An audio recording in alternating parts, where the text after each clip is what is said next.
Tewasnya Darwis, petugas kebersihan Palembang yang jenazahnya ditemukan warga di saluran air di Jalan Lejen Harun Sohar, Kelurahan Kebun Bunga, bulan lalu direkonstruksi polisi dari Polsek Sukarami, Palembang.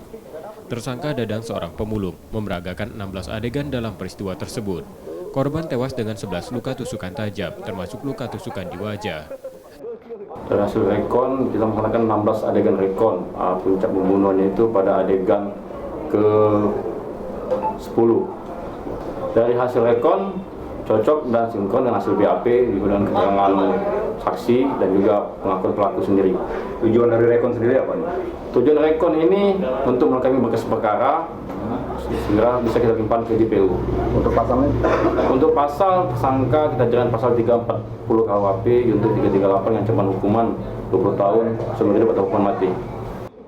Sebelumnya tersangka dan korban terlibat selisih paham. Setelah korban melarang tersangka mengambil barang bekas yang akan dibersihkan, membuat tersangka dendam dan merencanakan membunuh korban. Reski Oktora, Muklas Diferensial, Kompas TV, Palembang, Sumatera Selatan.